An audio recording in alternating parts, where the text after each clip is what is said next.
Three types of marketeers should watch this video. The first one, those having small businesses, but they want to compete against the big companies and they have a small budget. The second kind of marketeer, those who are working in the companies and having a new product launches and they don't know how to start. The third type of marketeers, those are experienced marketeers, launch their campaigns, but they are struggling to achieve the expected results, the expected profitability. And they are shifting and drifting a lot in their strategies and not seeing yet the impact. If you are one of these three marketeers, please watch this podcast. And if you are not, please do not waste your time and move to something else.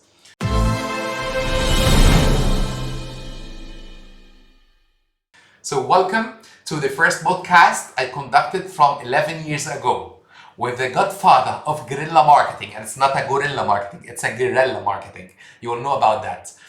And that interview was conducted with Jay Conrad Levinson, the Godfather of Guerrilla Marketing, the one who taught Bill Gates and many executives in Apple and Adobe. And you will get surprised, many of these strategies that happened long time ago, it's happening nowadays and applicable with viral marketing strategies that made a big impact that we're seeing with TikTok, Instagram, and many other things. And just to let you know, he's the one who created the campaign of the cowboy character in the Monumental. Regardless you like cigarettes or not, I was a smoker and I quit, and this is not the objective. But you will know about how the guerrilla marketing helped many small businesses to grow and those marketeers who were struggling to achieve bigger impact. Now, if you are a kind of marketeer is not attracted to a specific marketing term like disruption marketing, permission marketing, promotion strategies, guerrilla marketing, forget about all of that. Just listen to the podcast, listen to these strategies, and it might help you to achieve bigger objectives and achieve what you want to achieve for your profitability and your company. And a good thing for this podcast, because it was conducted almost 11 years ago, I put all of the subtitles and I revised 99% of these subtitles to ensure that you have a smooth experience. So without further ado, I would love to introduce Jay Conrad Levinson, the Godfather of Guerrilla Marketing, and he passed away a few years ago. So this is one of the rare interviews. You will see it in almost 60 minutes. And before you do that, have a cup of coffee or tea, put your headsets, and enjoy the experience.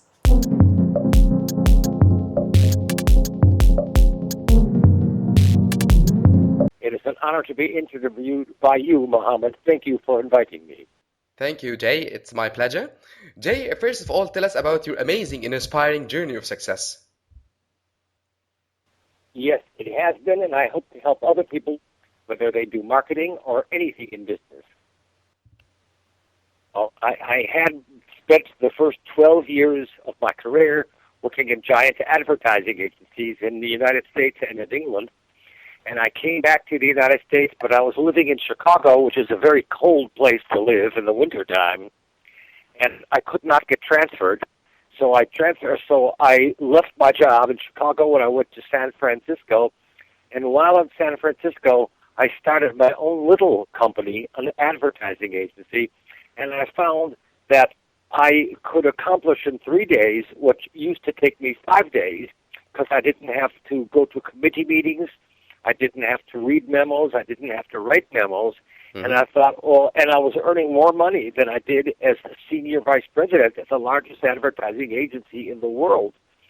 So I thought, what I'm doing, anybody can do, working a 3-day week, because I have worked a 3-day week from my home office since 1971.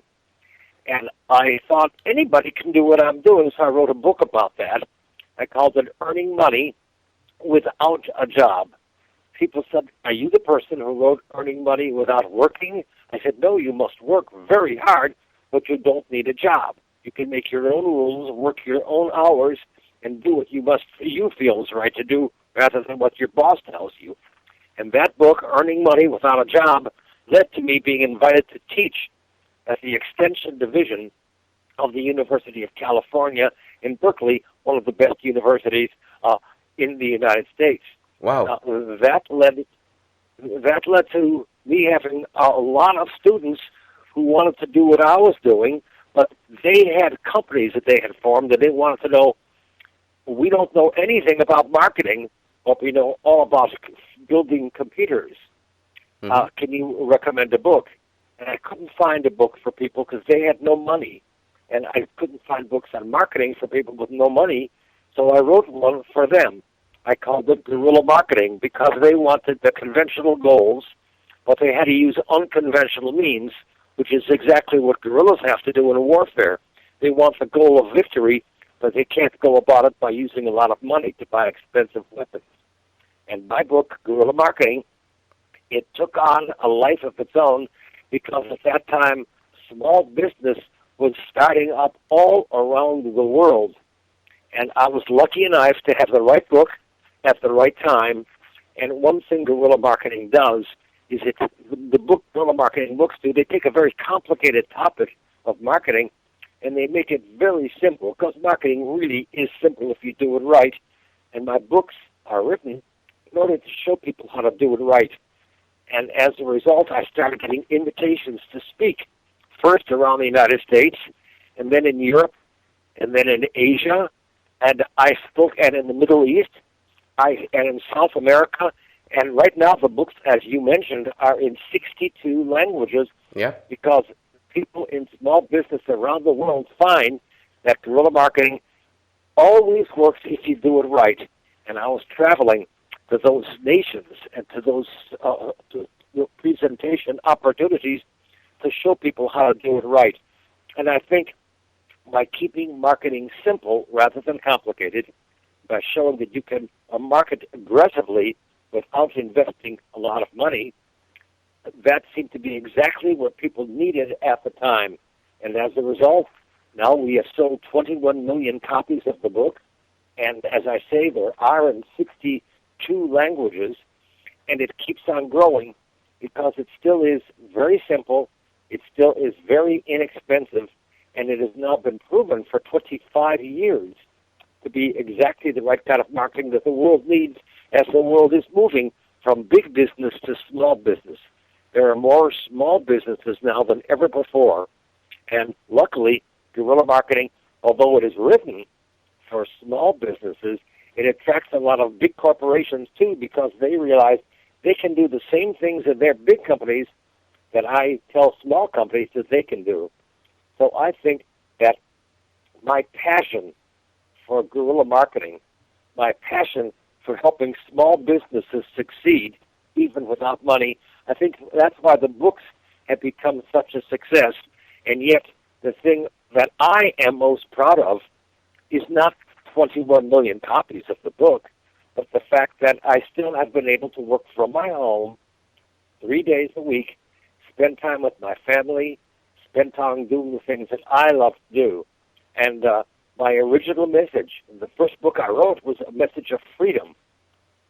And only because people asked me to tell them about marketing did my life take a different course, because I write every book to solve needs. I don't write a book because I have the inspiration to write a book. I write books because I read in the newspapers or see on the internet that there are needs that the world has. In my books, I try to solve those needs. When I hear that the internet is growing and most people don't know how to earn money on the internet, I write a book called Guerrilla Marketing on the Internet. When I see that the social media, Facebook and Twitter and LinkedIn and the social media is growing and most people don't know how to use the social media, I write a book called Guerrilla Social Media Marketing. And so all the books I've written, now there are 58 books.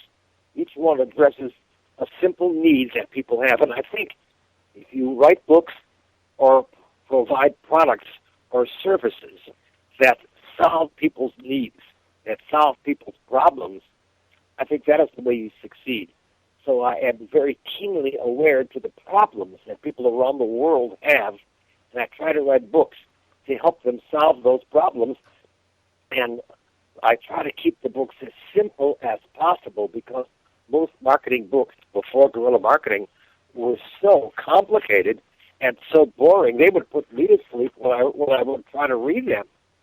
So I wrote my first book and all my books in a way to keep it exciting, keep it simple, and make sure that it works no matter how limited the education of the person. Because you don't need advanced college degrees in order to be a successful guerrilla marketer. I hope, Mohammed, that answers your question. Yeah, and that is great, an amazing journey of success, Jay. Jay, from the first time we determined our interview, I was speaking to everybody I know about. I'm gonna to interview Jay Conrad. I'm gonna to meet him, and it's a great honor and a pleasure for me to share part of your experiences and valuable recommendations for the future marketers. Jay, um, really, it's amazing success story and inspiring success story. Is there any lessons would you love to share it with the marketers, just from your great inspiring journey of success?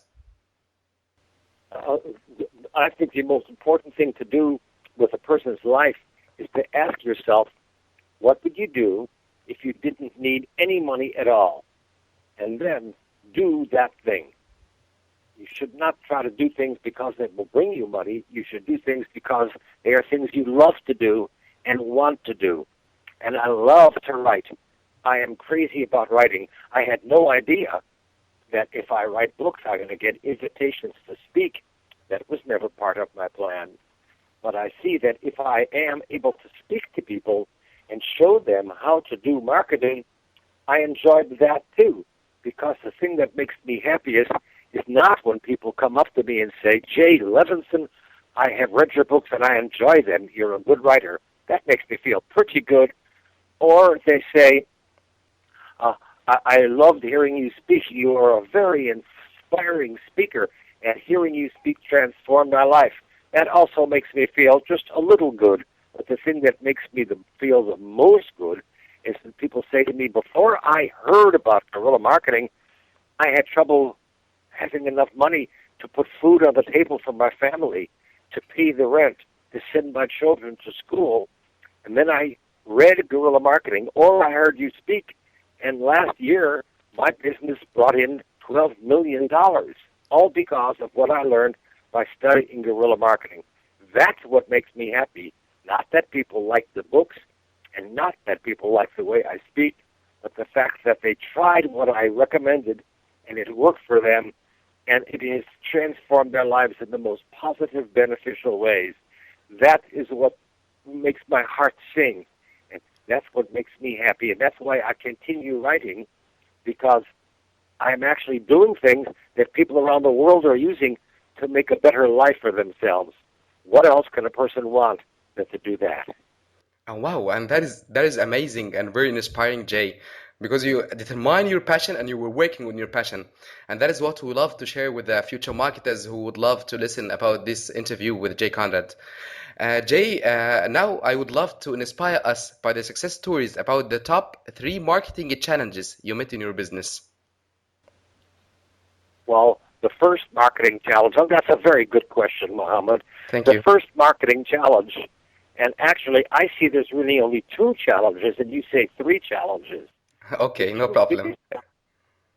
The 2 biggest challenges that I have seen, and the 2 biggest challenges that anybody who wants to market a business has, is number 1, they do not start with a plan, or they think a plan must be very long and detailed.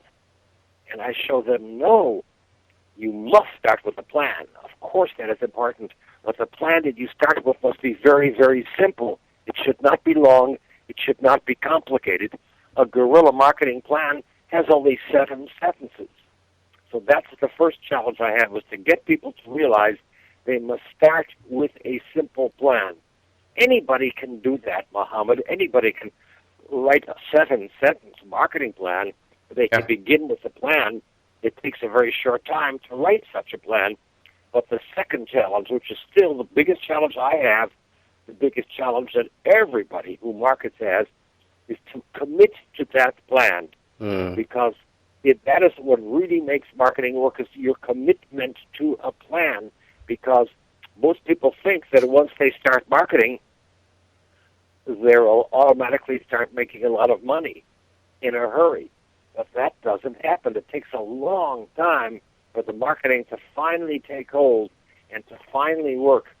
And they've got to commit to that plan. Unless they are committed, marketing will never have a chance to work.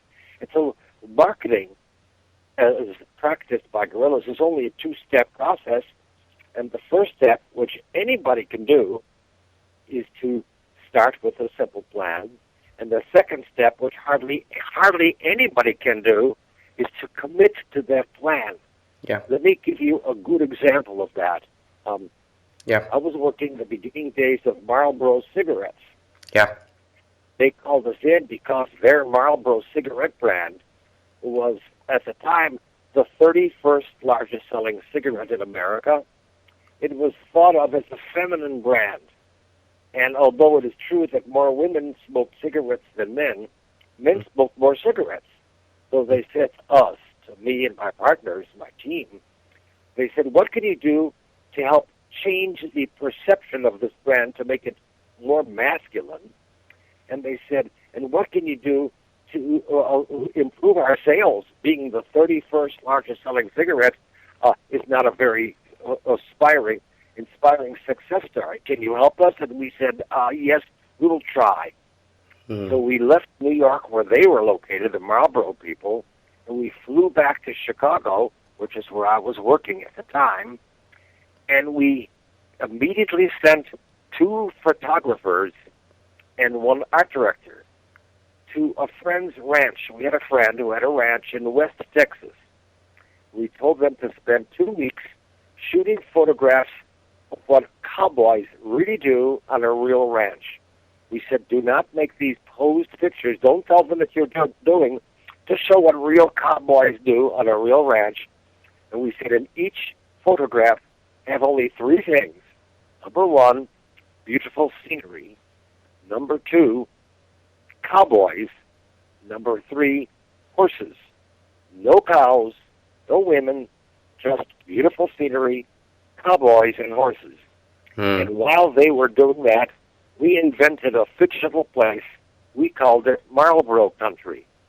We came up with a theme line, which was come to where the flavor is, to come to Marlboro Country. Well, we showed that we flew back to New York and we showed our planned advertising campaign to the people from Marlboro, and they said, we like this a lot. We are willing to invest money in it the first year. And we said, how much money? And they said, $18 million. We said, well, let's do it. In that first year, the Marlboro Man was on radio and television, because now, although it is illegal to advertise cigarettes on radio and television, in those days, in the 1960s, it was legal to advertise cigarettes on radio and television. So the Marlboro Man was on the radio. The Marlboro Man was on television. There are many magazine ads, newspaper ads, and billboards, all showing beautiful scenery, cowboys, horses, and it said, come to where the flavor is. Come to Marlboro Country. And everybody within a year knew about the Marlboro Man. They knew about Marlboro Country.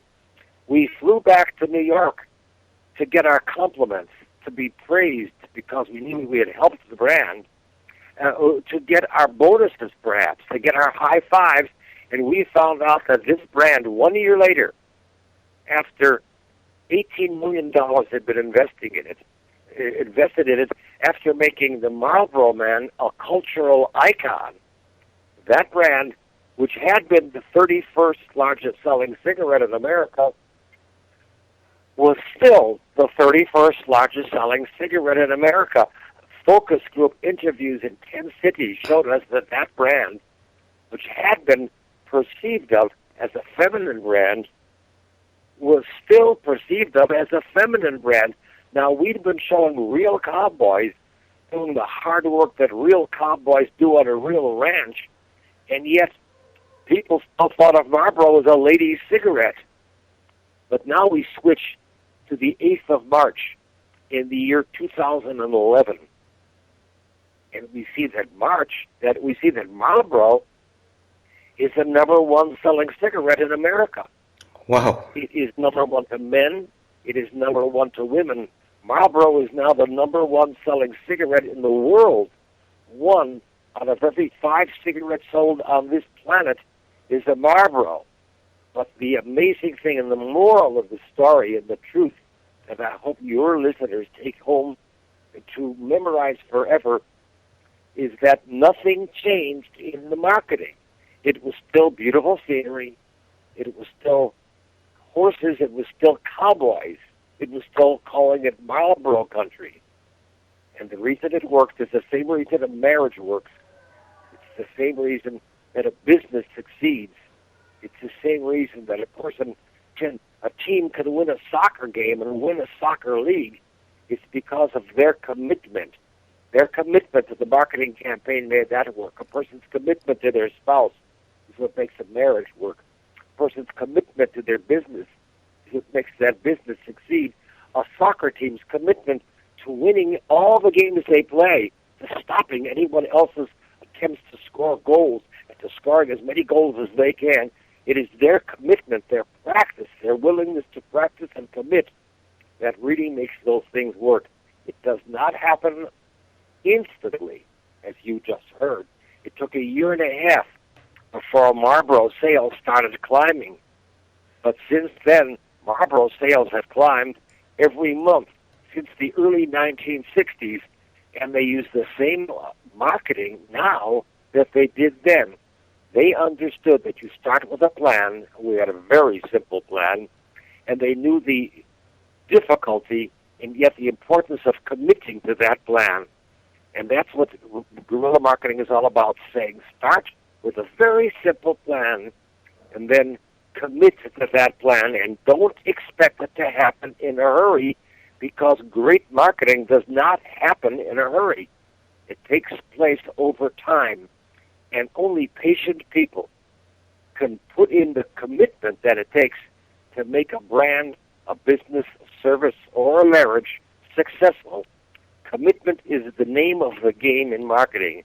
And guerrilla marketing says, if you're not willing to have a simple plan and commit to that plan, maybe you ought to go into another line of work. Because in marketing, unless you're able to commit and to be patient enough to wait for your plan to take hold, it won't work out for you. But if you have the patience, you will be able to practice the commitment, and that's what it takes. It is not a miracle at all. It is something that only happens with smart people who are not in a hurry and are willing to commit and stay with their plan.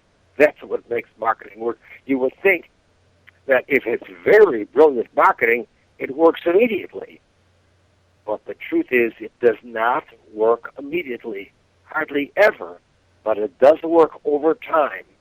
It does work over time if you're doing everything right.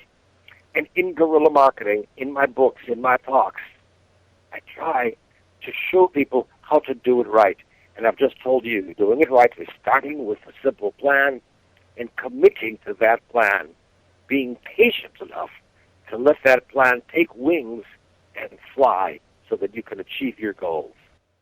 Yeah, and Jay, you have mentioned right now being patient, and that is very important. You know that a lot of thousands of marketers just wanted to make advertising and get seeing the ROI and the money after that by just a few months. So your great success story here, a real example of being patient on the commitment of the plan to see the results by your eyes. Thank you so much for sharing this story with the marketers. Now, Jay, we move to the very important questions for the marketers about what is guerrilla marketing today. I will tell you, and I'm so glad you asked that question, because most people think guerrilla marketing is something different than it is. They think it's sneaky. They think it's unethical. Yeah. But guerrilla marketing is very ethical. It is never sneaky. First of all, there has been a revolution in marketing around the world. When I first wrote the book in 1984, it was considered a maverick kind of marketing. It was considered an unusual way to market. But the revolution has been that now people realize it is the only way that you can market that works now in 2011 and beyond. Mm-hmm. And the revolution has caused more and more companies, large and small, to gravitate to guerrilla marketing. And they asked me, how is guerrilla marketing different from traditional marketing? I used to compare guerrilla marketing with textbook marketing, but I can't do that anymore because guerrilla marketing is the textbook in many universities around the world. But I can compare guerrilla marketing with old-fashioned marketing, which means marketing the way it was done just 5 years ago, 10 years ago. And there are 22 differences. And the first difference is that traditional marketing says in order to market, you must invest money. But guerrilla marketing says you don't have to invest money unless you want to, but you don't have to if you are willing to invest these four things: time, energy, imagination, and knowledge. And if you're willing to invest time, energy, imagination, and knowledge, you'll find you can market aggressively without investing money. A second difference, a second thing that guerrilla marketing is that traditional marketing has always been enshrouded by a mystique. Ask a business person what is marketing. Most people will give you a different answer than the person standing next to them. Most people who practice marketing around the world will give you different answers from each other because most people are intimidated by marketing because it is enshrouded by this mystique. Guerrilla marketing completely removes the mystique from the marketing process. Anybody who has heard me speak or read any guerrilla marketing book realizes how simple marketing really is because the mystique has been removed from the marketing process. A third difference is that traditional marketing was always geared to big business. When my students in my class at the University of California in Berkeley, when they asked me to recommend a marketing book for them, I went to the libraries. But I couldn't find any books geared to people with good ideas but no money because all the books I looked at were written for companies with large budgets, and that was not my students. Mm-hmm. So everything in guerrilla marketing is geared to small business, geared to people who have good ideas but no money. Who were the students in my class at this time? The people who formed Microsoft, the people who started Apple, Adobe, Dell, Hewlett-Packard. Those are the students in my class. These are the people who I wrote the books for, and although it's true that those companies are now giant companies, when I wrote my books and they were in my class, those were very small businesses. Guerrilla marketing is geared to small business. The soul, the spirit of guerrilla marketing is small business, even though the Fortune 500 companies, they all use guerrilla marketing now. A fourth difference is that traditional marketing bases its performance on sales or on the number of hits to a website or on the speedy turnover of products that they are selling or on the amount of traffic in their store. That's not what to measure. That's not what marketing is all about. Marketing is all about using one yardstick because this yardstick always tells you the truth, and that is the yardstick of profits. Guerrilla marketing, every word of every sentence, of every chapter, of every guerrilla marketing book is geared to increasing the profits of the reader. That's the number that always tells you the truth. Many companies set new sales records, but they lose money on the process. That's because they are looking at the wrong target. The target is higher profits. A fifth difference, traditional marketing has always been based on experience and judgment. And that's really a fancy way of saying guesswork. But guerrillas who do not have large budgets, they cannot afford to make wrong guesses. So guerrilla marketing is based as much as possible upon psychology, actual laws of human behavior. For example, we know that 90% of all purchase decisions are made in the unconscious mind. Not in the conscious mind, but in that 90% of the brain that is our unconscious. We also now know a slam-dunk, surefire way to access the human unconscious mind. Now, what is that way? That way is repetition. Now, put those two facts together, and you see that if purchase decisions are made in the unconscious mind, and the way to access that unconscious mind is through repetition, then you begin to see the value of commitment. You begin to realize that marketing is not an event, but a process. And although I could speak for hours about the use of psychology and marketing. Instead, I wrote a book with a co-author who lived in England, Paul Hanley, and the name of the book was The Guerrilla Marketing Revolution.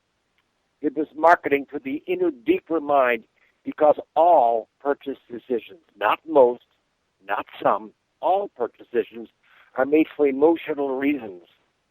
And people might say, well, here's why I made that decision, and they can rationalize that with logical, sequential reasoning.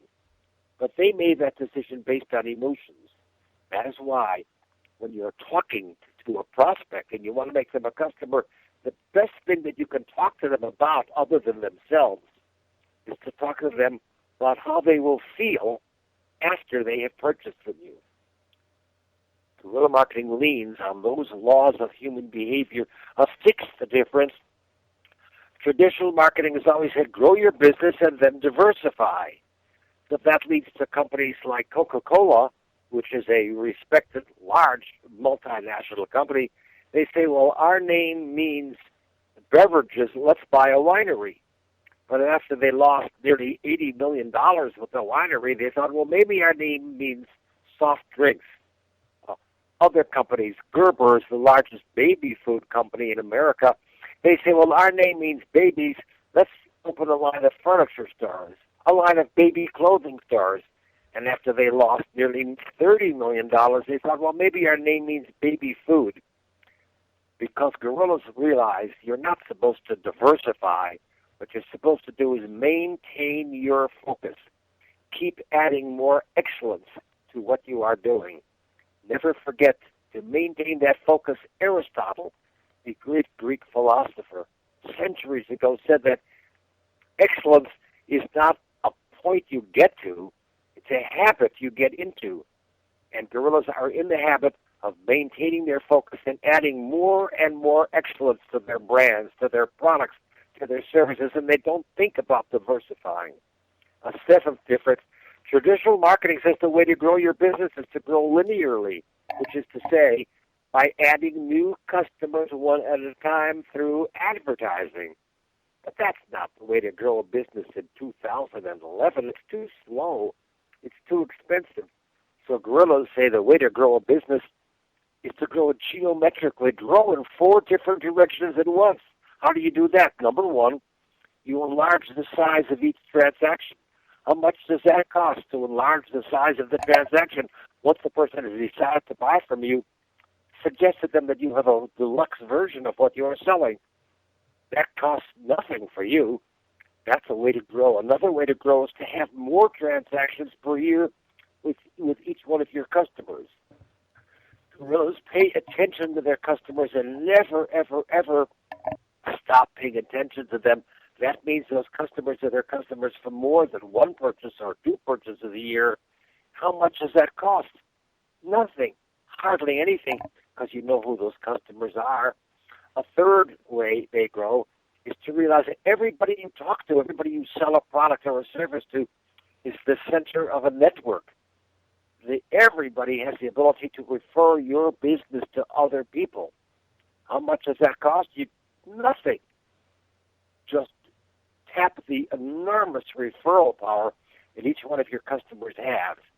And finally, grow the old-fashioned way. Do some advertising to get customers in the old-fashioned way. But that means now you're growing in 4 different directions at once.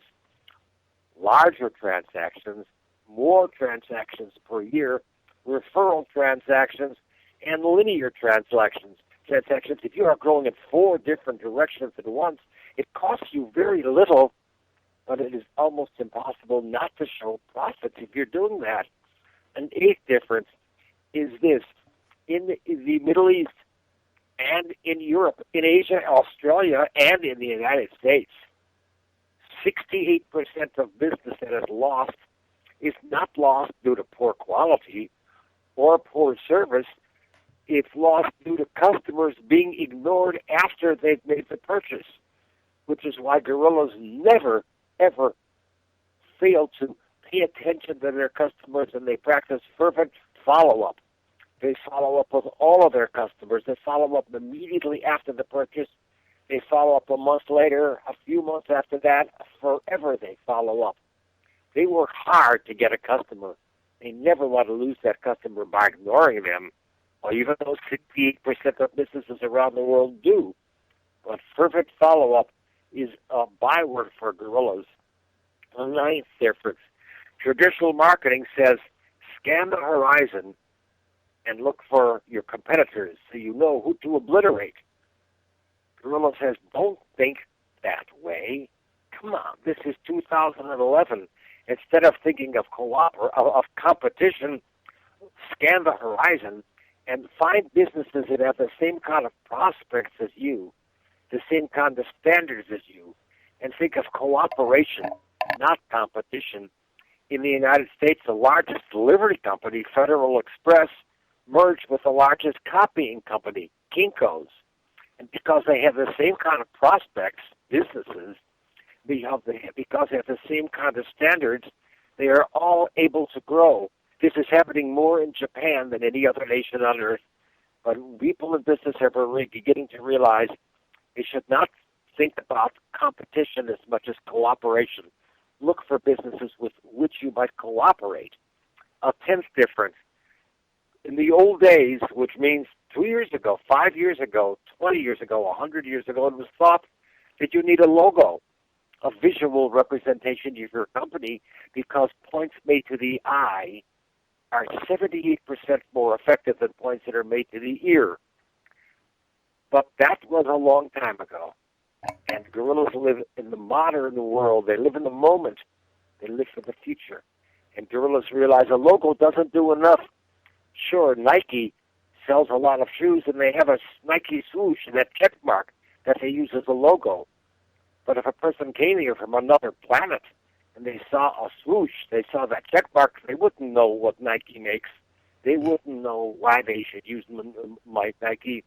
Instead, what you need is a meme, not a logo. Here's what a meme is.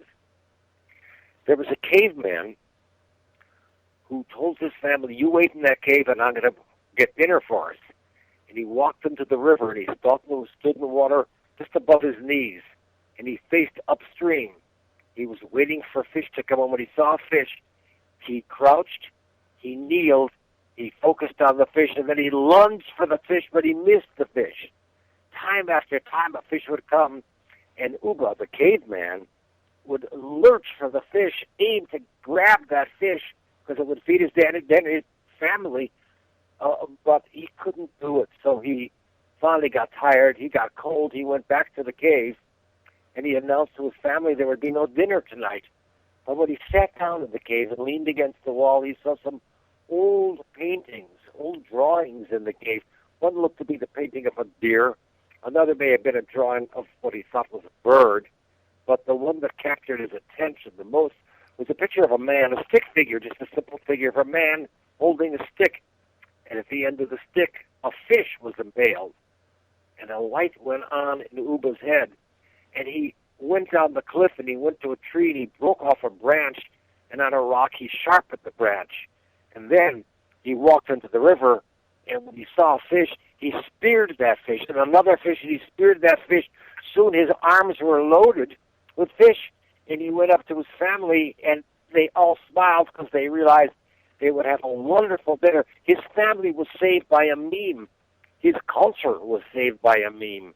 His civilization was saved by a meme, because a meme, instead of just being a symbol of your company, gives you an entire idea. If you are driving your car and you see a person hitchhiking at the side of the road, they hold their thumb up and you know what they want. They don't need you don't need instructions. Language is not important. They are communicating an idea with the meme of holding up their thumb. If you're driving your car at night and somebody flashes their lights at you, it means your brights are on and you dim your lights. Again, language wasn't needed. Time did not have to pass. Your behavior was altered immediately because they used the meme. Right now, everybody in Saudi Arabia, everybody in the United States, everybody in Italy, Australia, wherever they are, they respond to memes every day if they drive a car, because international traffic symbols are memes. They tell you what you're supposed to do without using language, without taking time. Instantly, they communicate an entire idea. And the world of advertisers, especially guerrilla marketers, are learning they must not use a logo, but use a meme, because it communicates an entire idea instantly. And the 11th difference, traditional marketing has always been about taking. What can we get from each one of our customers? Guerrilla marketing is not about taking, it's about giving. It knows that the job of marketing is to educate your customers on how to succeed at their goals, whether their goals are to earn more money, build a bigger business, play better tennis, lose weight, attract a mate, whatever their goals are. Guerrilla marketing is their opportunity, anybody who's listening, your opportunity to show your customers how to succeed in achieving their goals. And we're living in the information age. So give things away. Give people information. Give them things to show them how to succeed at achieving their goals. That's what business is about now, not taking but giving. Be creative in what you give away. But think of making your customers' lives easier. Giving is a way to do that. A 12th difference. Traditional marketing is called me marketing, because if you go to anybody's website to talk about themselves, they say about our offices, about our headquarters, about our staff, about our history. They're talking about themselves, but a visitor to a website, they don't care about you. They care about themselves. So guerrilla marketing is you marketing. Visit the website run by guerrillas. It talks about the visitor to the website. It uses the word you a lot because those visitors to your website aren't really interested in your company as much as they are interested in themselves. So the job of a guerrilla is to use you marketing and talk to your visitors about themselves. A 13th difference, traditional marketing would have you believe that advertising works, or that public relations works, or that having a website works. Guerrilla marketing says that is nonsense. This is 2011. Advertising doesn't work anymore, not the way it used to work. Certainly, public relations used to work. It doesn't work as well. Many people, by the millions, are learning that having a website is a sure path to financial oblivion. So what does work? Here's what works now. Marketing combinations work. If you have a website and you advertise it and you use public relations to promote it even more, each one of those marketing weapons will help each other work. We're no longer living in the age with single weapon marketing. We're living in the age of marketing combinations. And what guerrillas have to do is learn the weapons of marketing, experiment with many of them, and find the marketing combination that works best for them. It'll usually cost you less money than you thought. It'll probably work even faster than I'm saying, but you've got to realize we're living in the era where marketing combinations work. Your job is to find the right combination for you. A 14th difference of the 22 differences, traditional marketing at the end of the month, they count up money. They count up sales. That's not what to look at. Guerrilla marketers, at the end of the month, they count up relationships. How many new relationships did we establish this month?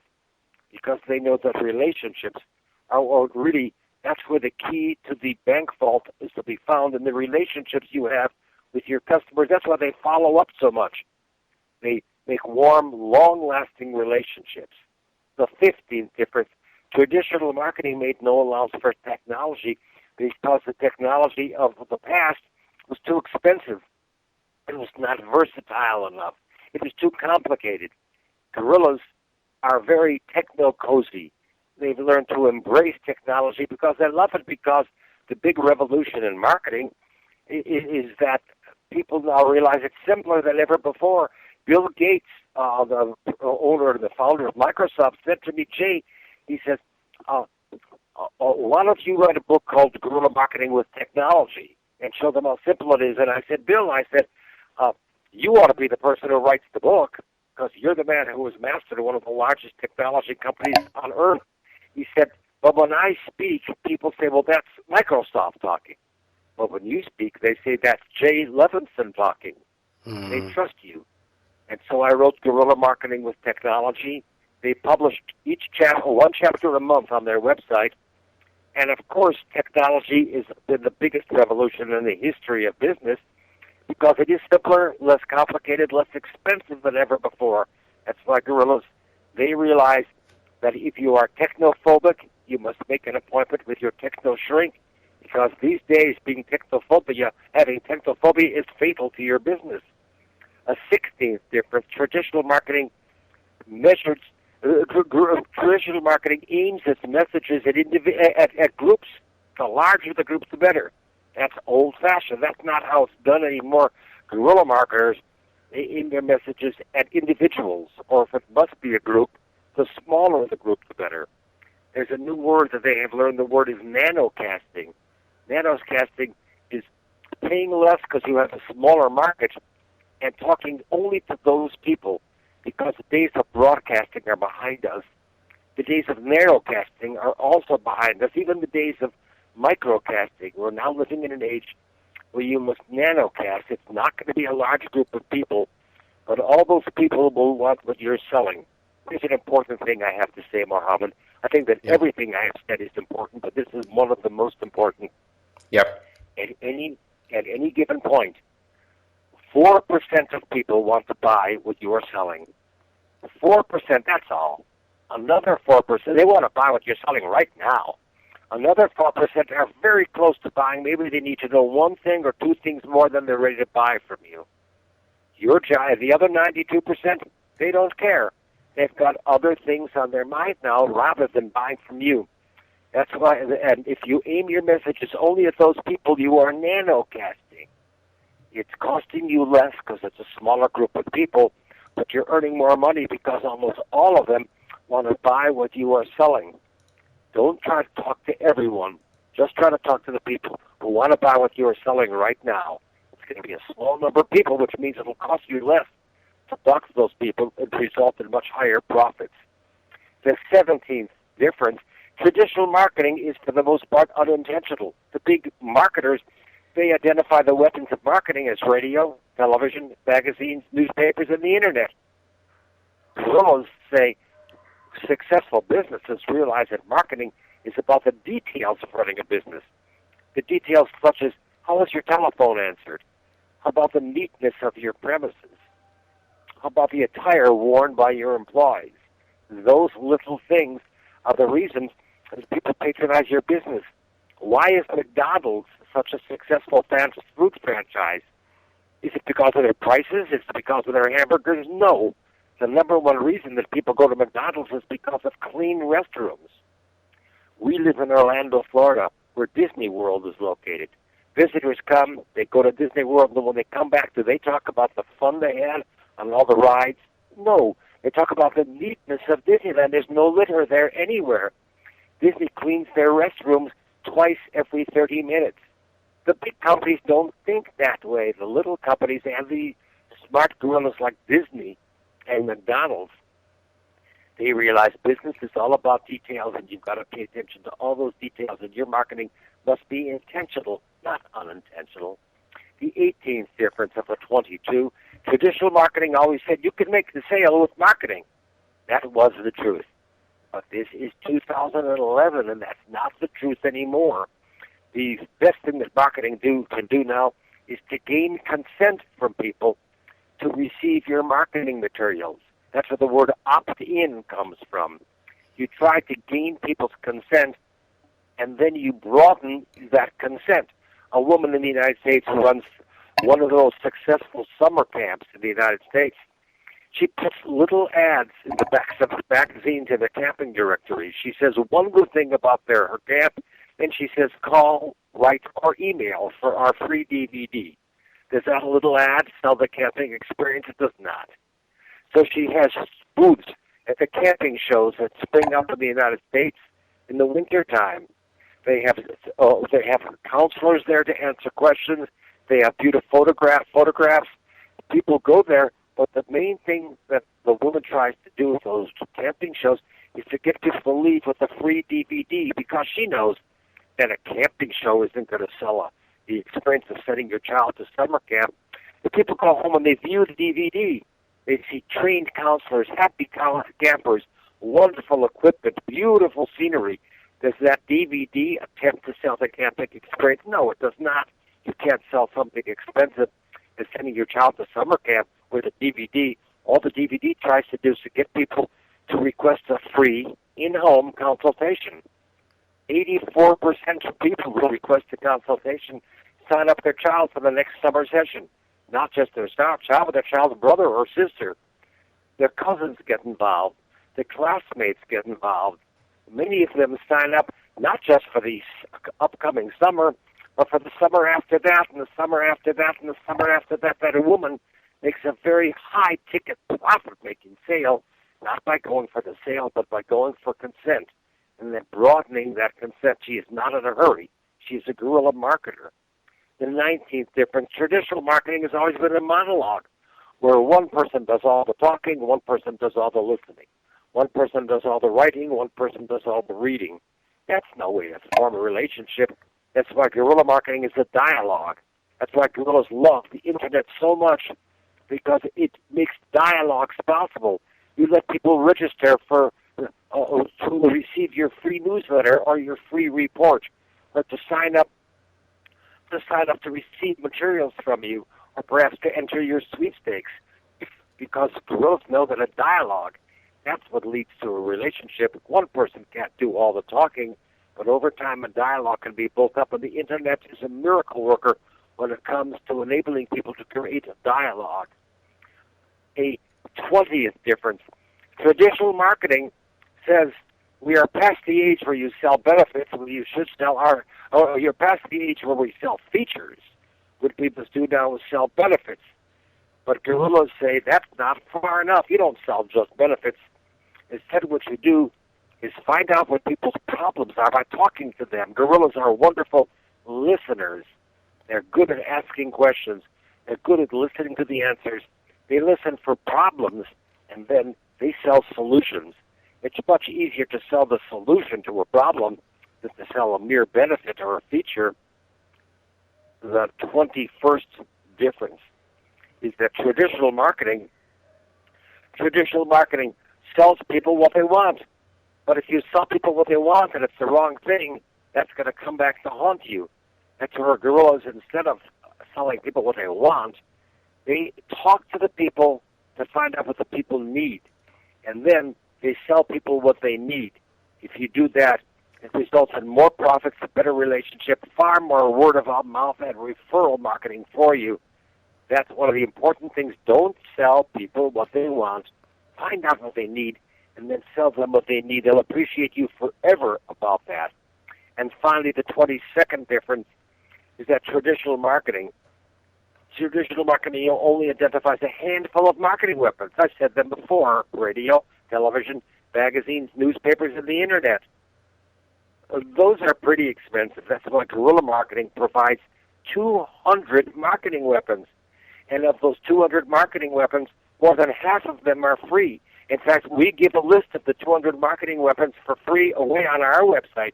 Just go to gmarketing.com and look at that site, and you'll see there's a chance for you to learn all 200 marketing weapons, and it shows you all the options of marketing, because marketing is not what it used to be. Marketing is what guerrilla marketing is showing people that it is, and it is 200 marketing weapons, and most of them are free. Now, I have just told you and your listeners that 22 differences between guerrilla marketing and traditional marketing. You could see it does not cost money. It doesn't cost you to have the right kind of mindset, and that's what I try to do in my guerrilla marketing books, in my guerrilla marketing talks, and in this conversation with you, Mohammed. Thank you so much, Jay. It's amazing recommendations for future marketers to differentiate between the guerrilla marketing and the conventional marketing or the traditional marketing. Jay, you have spoken right now about the 200 marketing weapons available in the website. All they have to go is to gmarketing.com. gmarketing.com. If they go there, they will see on that website the place where they can click and get the list of 200 marketing weapons. They can download that list. They can print up the list. It is free to them, because guerrillas practice what they preach. They say think in terms of giving people instead of taking them from them, giving them the right kind of information to help them succeed at their goals. That's what we do on our website. That's why we have so many visitors each month, and that's why we publish that list of 200 marketing weapons. Easy for anybody. gmarketing.com. We spell that's our website because most people do not know how to spell guerrilla the right way. Yep. Or they think gorilla means the African Highland ape. That's not who I'm speaking about. Yeah, exactly. Yeah. Thank you so much, Jay. It's amazing. 22 differences.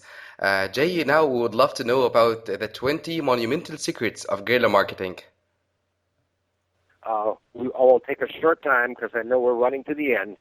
But Yeah. there are 22 secrets of guerrilla marketing, Just a brief, yeah. and if a person can memorize all 20 secrets, they will succeed at achieving their goals. And all the secrets are only one word long. And in the English language, all 20 of the secrets end in the letters E-N-T. And the first secret is the most important thing to do if you're going to be marketing. And I said it before, it's commitment. Once you start with a plan, you must commit to that plan. And if you know the secret of commitment, that is the first of the 20 secrets. The second secret is that when you put any money into marketing, you must not think of it as an expense. It's not an expense. What it really is, it's an investment. All the money you put into marketing is an investment in your future. And you must never walk away from that investment, and don't expect it to work in a hurry, because even the best investments available to the people who invest money in marketing, the best investments don't pay off in a hurry. They pay off over time. The third E-N-T word, so the first word is commitment, the second word is investment. The third E-N-T word reminds you to not change your marketing around. You must realize that restraint will be your ally, and your job is to be consistent with your marketing. People are just beginning to know who you are, and if you keep changing your marketing around, they're not going to know who you are, and you're going to appear to them as somebody who doesn't really understand their business, or else they wouldn't keep changing their marketing around, so be consistent. The fourth E-N-T word is the result of a study which was undertaken to find out why people patronize the businesses that they do. This study was undertaken in the year 1999. It was repeated in the year 2010, and the results were the same. They found out of all the reasons a person patronizes a business, the fifth most important reason is price. Only 14% of people said price is number one to them.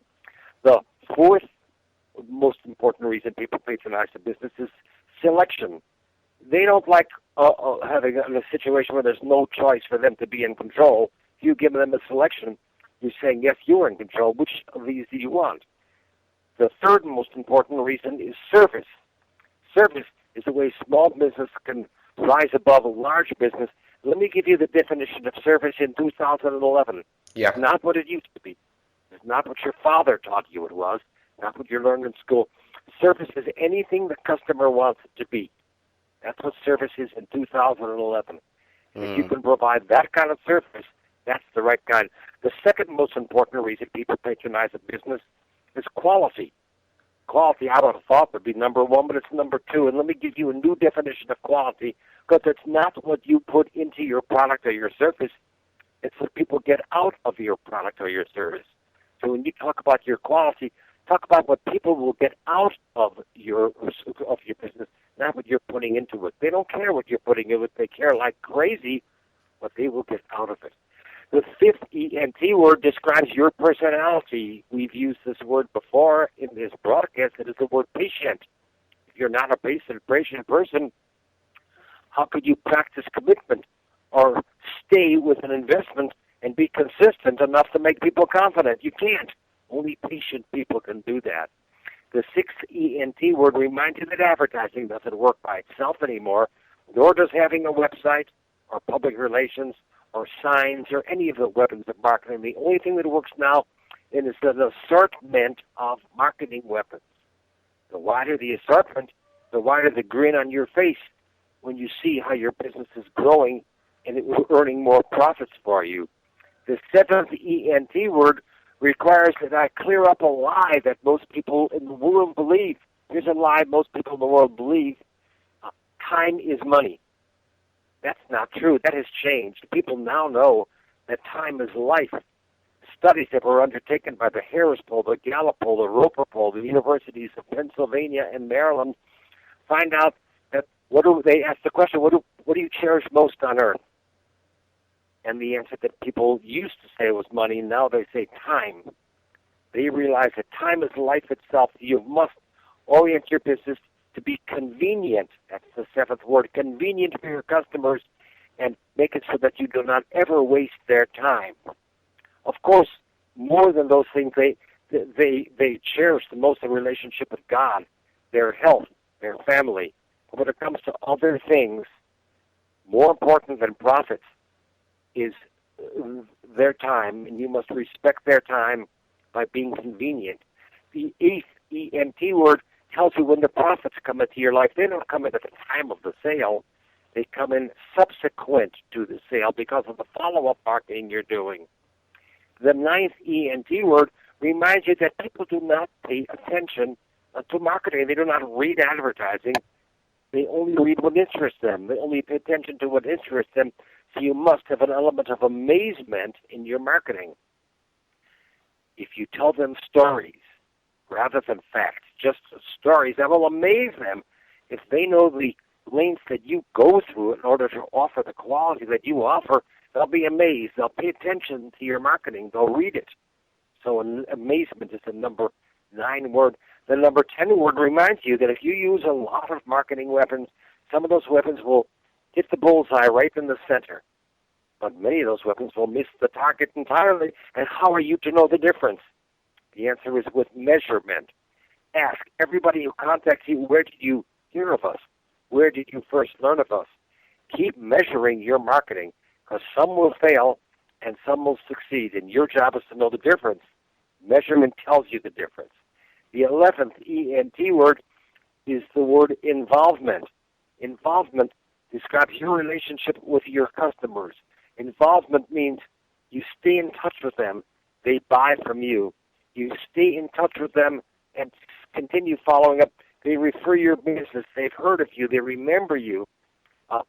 Involvement is a difference between hollering across the street to somebody or walking over to them and whispering in their ear. Guerrilla marketing practices whispering in people's ears, practices being involved with them. The 11th ENT word reminds you we are no longer living in the age of the lone wolf entrepreneur, independent and proud of it. We're living in a very dependent society. Our business, Guerrilla Marketing, although we've written many books and sold many, it's a very small business. We only have 3 employees. One is my wife, one is my daughter. And yet we do business with 80 nations on earth. We have affiliates in many nations. We have partners. We have Guerrilla Marketing master trainers who we have trained pretty much around the world. We have learned to become dependent on those people. They are dependent on us. It's no longer important or wise to be independent. It is very wise and profitable to be dependent on other people. The 13th ENT word is defined in the dictionary as the equipment necessary to wage and win battles. And that word is the word armament. And the armament of guerrillas is technology. They use easy-to-use, easy-to-afford technology. That is their armament. They are able to act like a big spender without the need to spend big. They love technology. They embrace it. They're not scared of it. Armament. That is the 13th secret. The 14th secret, I mentioned it before, it is consent. Don't try to sell your product or service on the first go-round. Gain people's consent. Don't think of your website as the entire entity of your marketing program. Instead, it is a beginning of a relationship. Gain people's consent and then broaden that relationship. The 15th ENT word reminds you that in the old days it was said, sell the sizzle and not the steak. But these days, it is known, especially in tight economic times, that people don't care about the sizzle, they care about the steak. That's why the 15th ENT word is content. Content is to get people to visit your website, get people to listen to you, get people to visit you and to buy from you because you are stressing your substance and not your style. Content is the 15th secret. The 18th secret is that you launch a guerrilla marketing attack, and although it will work, although you will see that it is rewarding for you, you can't just sit back because your competitors are getting smarter every day. More and more of your competitors are learning that there is a thing called guerrilla marketing. They're seeing businesses around the world getting rich with guerrilla marketing. And so their job is to not stay with their marketing, but to augment it, make it stronger on a regular basis. You cannot pat yourself on the back. You've got to use your hands to work hard to augment your attack. The 17th ENT word is that you may have one person who creates your website, someone else who does your public relations, someone else who designs your stationery, someone else who goes on the road and speaks for you, but they're all carrying a different message. Your job is to make sure that you have a simple plan for them to follow so that your messages are congruent. Each message reminds people of the other messages they've heard. Everybody must be on the same wavelength, on the same page, to make sure your messages are congruent. That gives enormous strength to your weaponry, gives enormous strength to your guerrilla marketing attack. The 18th ENT word, now here am I, comfortably sitting in my office in Orlando, Florida, telling you to commit to a plan. Mm-hmm. How are you going to know what to commit to? How are you going to know what weapons to use? The answer is in number 18. Experiment. Have little tests where if you fail, it's not expensive. If you have inexpensive failures, that's fine, because eventually you're going to have a successful experiment, and you can broaden that out to the rest of Saudi Arabia, the rest of the Middle East, the rest of Europe, Africa, the rest of the world. You only can do that after you have experimented. That's what you'll know when to commit to. The 19th ENT word is what everyone listening to what you and I are talking about today, Muhammad, everyone who's listening to your radio show, everyone who pays attention to you, they are learning that knowledge is power and that they must seek enlightenment. What we are talking about is designed to deliver enlightenment, because things are changing faster now than ever before, and only the people who are enlightened are the people who will be able to put these practices into the world. It used to be thought that if you learn one thing and learn all there is to know about it, that's the secret to success. But that was in the old days. The secret of success right now is to learn one thing after another, constantly be seeking enlightenment. Enlightenment is more available than ever before because of the Internet. The 20th ENT word, the most important of all, perhaps, except for commitment. The 20th secret. Many people, this is what statistics show, that 10% of people who are listening to what I am saying right now, only 10% will actually do something about what they are learning. 90% will say, well, what Jay Levinson had to say was very interesting to me. I was fascinated to hear these things, and maybe I'll do something about it one day. That's what 90% will do. But the guerrillas, who are in the 10%, though, the secret is to implement what you are learning. Guerrilla marketing is not a spectator sport. It is an exercise that requires action. And action is for you to implement what you are learning. 10% of the people who are listening to this broadcast will have profits higher than they've ever had in their lives. 90% won't.